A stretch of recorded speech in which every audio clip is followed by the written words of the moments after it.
सभी को राम राम। चलिए अब हमारी श्री राम कथा प्रारंभ करते हैं। सबसे पहले मानसिक भक्ति करते हुए राम दरबार की छवि को अपने मन में देखते हैं। नेत्र बंद करके प्रभु श्री राम हमारे सिंहासन पर विराजे हुए हैं तथा माता सीता उनके साथ विराजी हुई है। भरत भैया, लक्ष्मण भैया और शत्रुघ्न भैया हाथ जोड़े खड़े हैं तथा हमारे बजरंगबली प्रभु के श्री चरणों में बैठे हैं और हम हाथ जोड़कर प्रभु के श्री चरणों में नतमस्तक करते हुए उनसे निवेदन करते हैं कि हम पर अपनी कृपा हमेशा बनाए रखें तथा हमें आशीर्वाद दें कि हम सफलतापूर्वक श्री रामचरितमानस का यह पाठ संपूर्ण कर सकें। बोल सियावर रामचंद्र की जय, पवन सुत हनुमान की जय।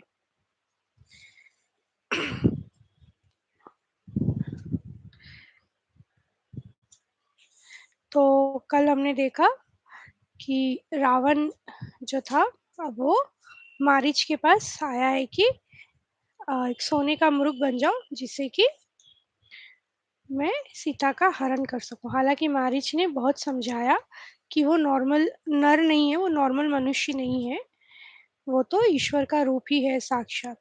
किंतु वो नहीं माना। उसने कहा कि यदि तू मेरा साथ नहीं देगा तो मैं तुझे यहीं पे मार दूंगा।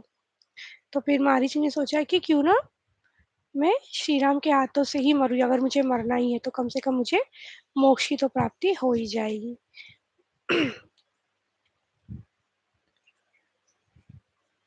अब जैसे ही वो हिरन सीता जी के आमने, मतलब हिरन बन गया, अभी डियर बन गया। कौन? मारीच। अब जैसे जैसे मारीच जो बन गया था वो माता कुटिया के पास उनके घूम रहा था। तो माता सीता ने देखा और कहा, हे सत्य प्रतिज्ञ प्रभु, इसको मारकर इसका चमड़ा ला दीजिए। तब श्री रघुनाथ जी मारीच के कपट मृग बनने का सब कारण जानते हुए भी देवताओं का कार्य बनाने के लिए हर्षित होकर उठे। और जैसे जैसे प्रभु आगे जाते वो हिरन भागते जाता, और आगे जैसे ही मारने जाते बाण वो हिरन भागते ही जाता। तो अब इस प्रकार प्रकट होता और छिपता हुआ तथा बहुत छल करता हुआ, बहुत सारे छल कर रहा है, कभी दिख रहा है कभी गायब हो रहा है। तब श्री रामचंद्र जी ने तक कर निशाना साध कर कठोर बाण मारा, जिसे लगते ही वह घोर शब्द करके पृथ्वी पर गिर पड़ा। कौन? जो मृग था। पहले लक्ष्मण जी का नाम लेकर उसने पीछे मन में श्री राम जी का स्मरण किया तथा श्री राम जी का स्मरण करने की वजह से वह उसके उससे परमानंद परमापद प्राप्त हो। क्योंकि वो पद जो मुनियों को भी इतनी आसानी से नहीं मिलता, उसको मारीच को मिल गया, क्योंकि उसने प्रभु के हाथों से बाण उसे मारा गया था तथा प्रभु का नाम उन्होंने लिया था।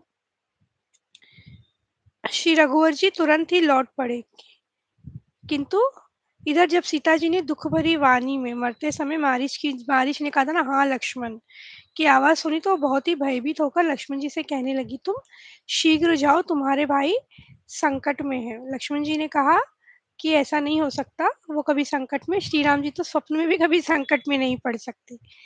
तो इस पर सीता जी ने कुछ मर्म वचन कहे, मतलब दिल को चुभने वाली कुछ बातें कही।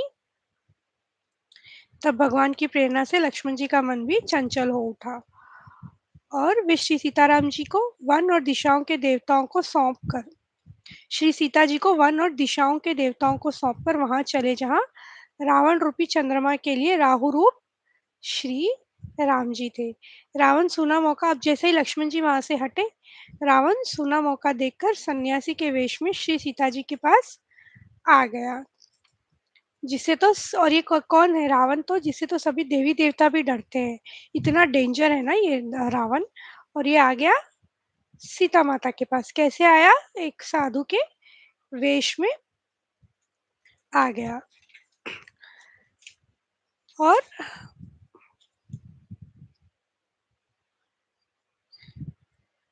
इधर-उधर ताकने लग गया, सामने से देख रहा है और ताकने लगा और रावण ने अनेकों प्रकार की सुहावनी कथाएँ रचकर सीता जी को राजनीति, भय और प्रेम दिखलाया।